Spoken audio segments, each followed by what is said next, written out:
So there's a couple of new items for the bike that came in. We got the Wunderlich touring screen you can see here, and then we have the crash protectors. Still not sure this is a benefit, but what the hell. The touring screen, I figured if I'm going to get a screen, I might as well get something that'll make a difference. So I got the one that's a little higher. It just came in here. Shipping was on time. The first thing you notice when you pick it up is how dense it feels. I don't know if you can appreciate the thickness before I unwrap it, but it's heavy, not to the point where I think it would affect the handling of the bike, but it feels very sturdy, it feels very dense. And I was surprised to see an S1000R label on it. It certainly is a specialty item for the bike, but it's a nice touch, as if it were appropriate. You get some fittings in the back. It's just a screw-in job, so I don't think we have to go into too much detail regarding the installation. So we got this out of the box. I can show you the thickness. It's pretty thick here. And that's getting a good angle. Try to roll it so you can get the right angle somewhere in here, but it is pretty thick. You can see that it looks like it's about 4 millimeters, but it's the light smoke version. You can see it's got a little film to it. This screen seemed better because it does have that air intake cut out here, so it doesn't stuff the engine. And I think this is the approximate size of the current screen, so effectively we just have what appears to be a 6 to 7 inch rise above that. We have the Wunderlich crash protectors here. They fit right on the engine. I guess the engine protector is better, a fairing protector would be more accurate. It came better packaged than this. It came with cardboard to separate all these different components here, and then each little separate component that was separated was stuffed with paper. So every little piece here was separated within the box. So they had good packaging. Not very complicated here. You have screws that will fit through the combination of a piece like this, longer on one side just because of the fairings, then the other. And then you have a colored piece which is blue or gray, and the actual contact point, which would be this piece of plastic here. This is mounted, or these are mounted onto this base, which fits under the fairing. So the instructions are all in color and they're super straightforward, because anyone can look these up, but you can see how detailed they are. They're all color photos, and it goes through each step.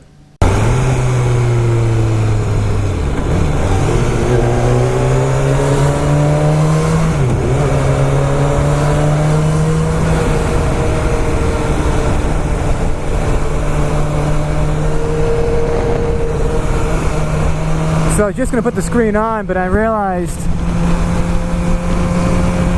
you really have to compare the bike with and without the screen as soon as you can, and hopefully on the same roads.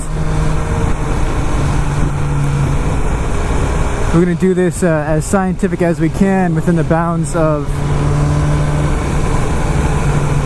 my current interest, time, and expense. So low budget attention to variables here, but anyway, I'm gonna go for a ride out on a road that at least takes me up to like 50-70 miles an hour, and I'll try to communicate to you the types of sensations I'm feeling without the screen. The type of wind blast,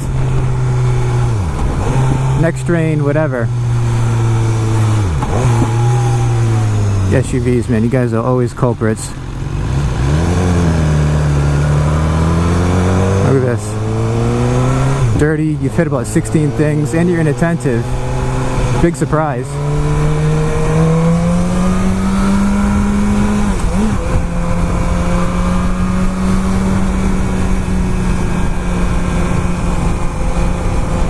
So, 50 miles an hour or so, Yeah, I'm getting wind in my chest, my shoulders. Where's my feeling it? It's coming around my neck, but not in a forceful manner. It's kind of like a cool blanket at this point. Let it be known it's 85-ish outside. So wind is usually welcome in this setting. On longer rides, I do start to feel some neck strain.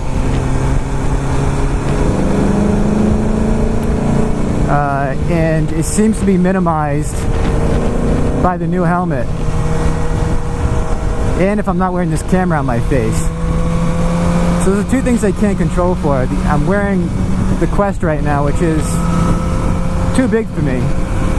So I'm bound to get more lift under the helmet and more strain pulling my head back at higher speeds. You know, I can't feel that right now, but I do think it may add up over time. The helmet's heavier too, so that's another factor I can't really account for.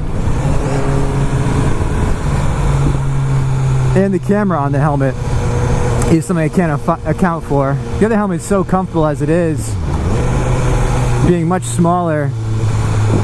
I'm not saying it's more aerodynamic than the Quest.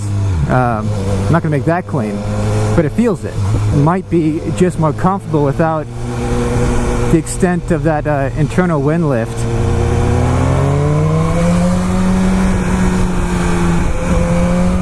Because it fits, and the neck roll on it is tighter, so it just allows less wind in, I think.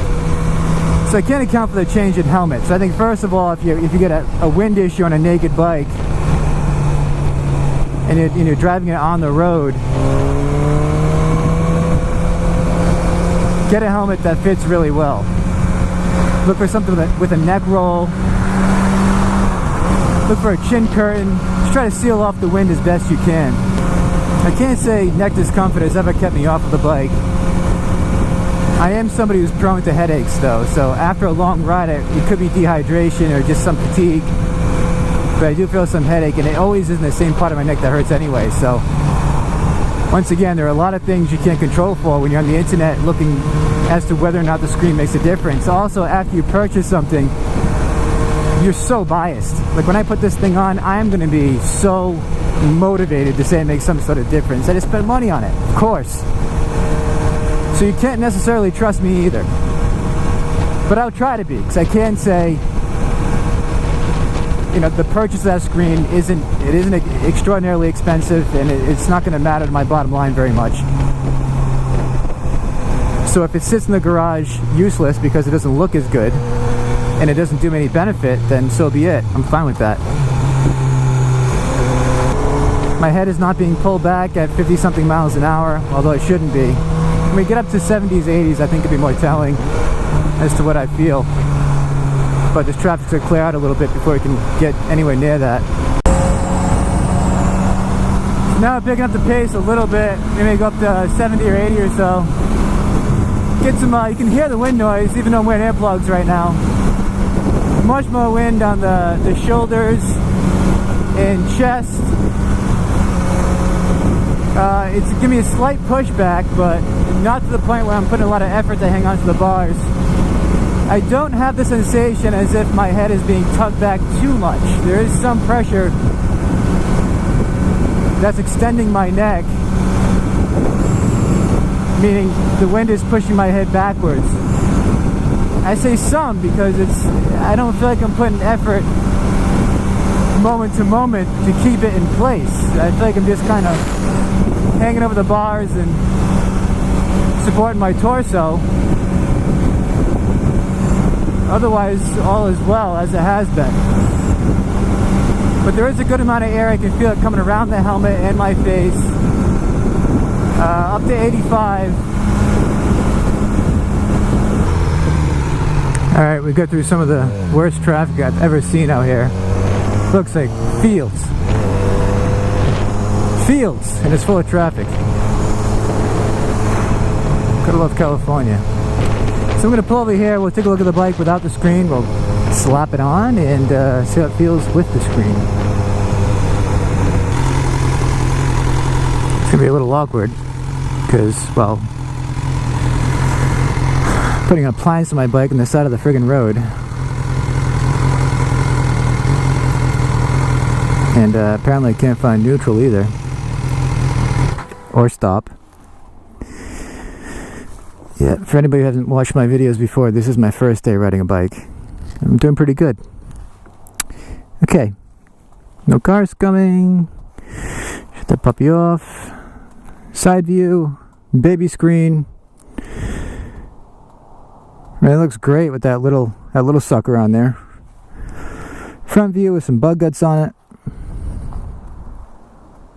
Not bad. I think it looks great. So let's change it. Okay, it's on. So I must admit, it looks better than I thought it would. It's fairly sleek. You know, I thought it was going to look like a big Pope hat, like a lot of those things look like. But it doesn't. It's not very Popey. No offense to the Pope. Sure I'm not getting run over here. It's a side view. Protrudes a little bit, but it's, you know, it's swept backs. It's not like sticking straight up. So it kind of keeps that nice line to it. One of these. And we'll give you one of these. Not bad. We'll see if it does anything. You see here, you still have the intake here that's not obstructed, so that's helpful.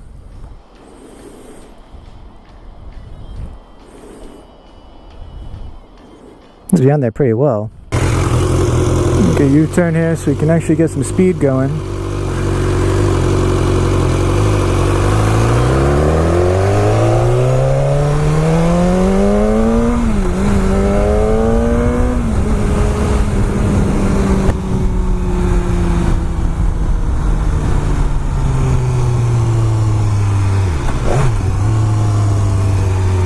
You know, beat me.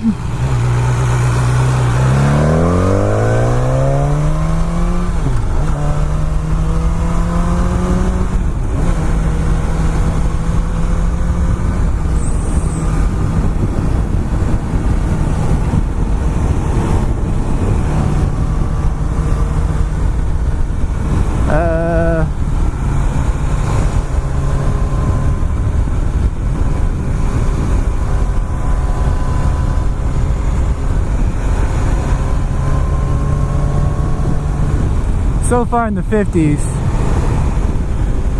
not a big difference, because it didn't bother me before and it doesn't bother me now.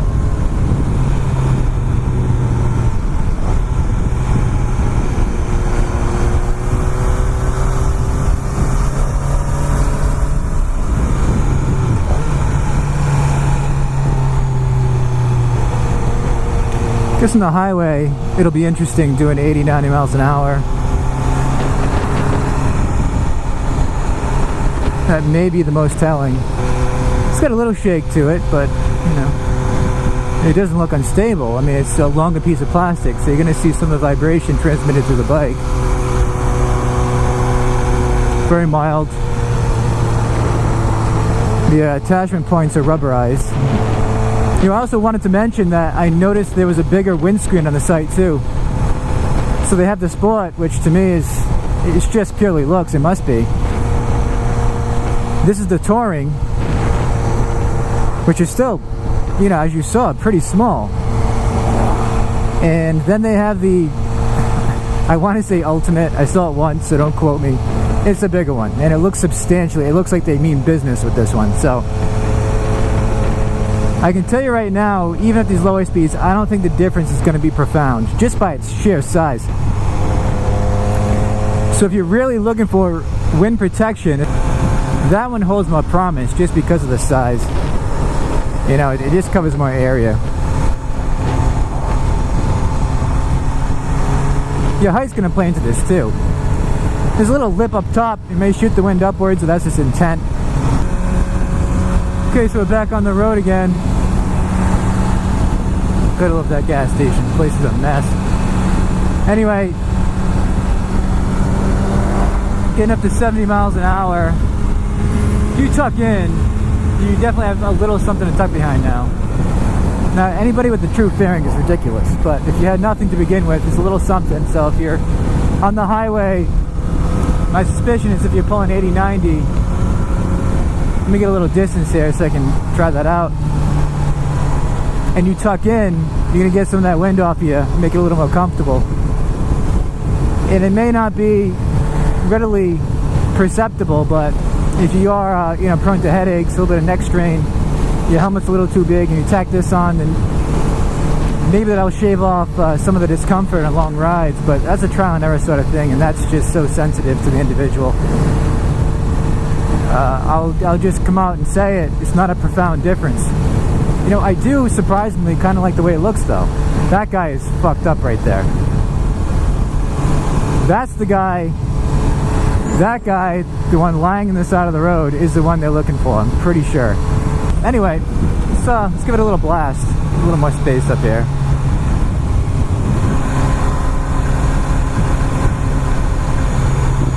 Oh, they're slowing down. That's no good for anybody. It's just not beneficial. Alright, do it while you can.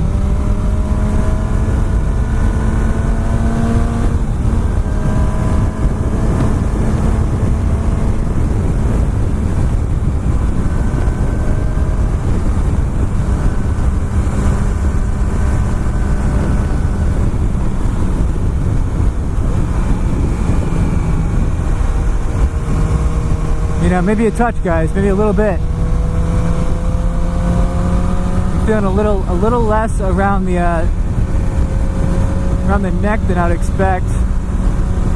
In particular, it's surprising because, well, I guess my shoulders still feel the same, but you know, the midline, the neck and the chest are getting a little less. The shoulders are obviously going to hang out much wider than this thing. But I think I'll keep this on for a while. I actually like the way it looks. It gives the bike a little sleekness, and with these mirrors, they're starting to look like the Starship Enterprise. So it's just kind of like flat, you know what I mean? They almost widened the appearance of it. It's already kind of wide in the front anyway, you know, the bars and how flat it was, and it gives a touch of height to it without being too popey, if you know what I mean. And I'll put those crash things on as well, the crash protectors, but I think that's less interesting. I will screw them in, and I'll update you guys in the process, if anyone cares. Yeah, don't kill me, man. Don't kill me.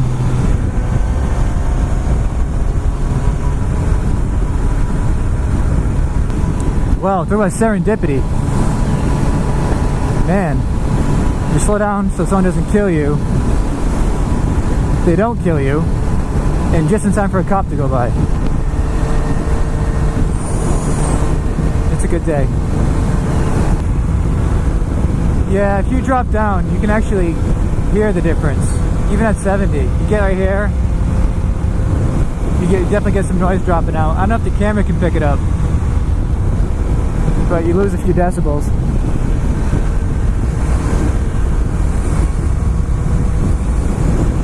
It's one of those situations where if it looked not good, at least in my opinion, I wouldn't keep it on. Even though there might be a little bit of benefit for it. But no, it looks good, and I think there probably is some little benefit on longer journeys. We'll keep her on. One problem with this bike is there's so much potential in it. When you take, if the road's okay, you take decent corners doing 60 to 80 miles an hour, and the bike just is unfazed by it. It kind of leaves you wanting a little bit because there's no limit that you can feel. And I know you couldn't push it on the road to that point, but once again, not in a reasonably safe way, at least with me on board.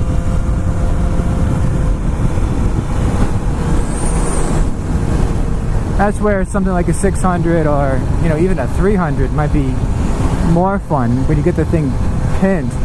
You know, it's giving you everything it's got, it's screaming.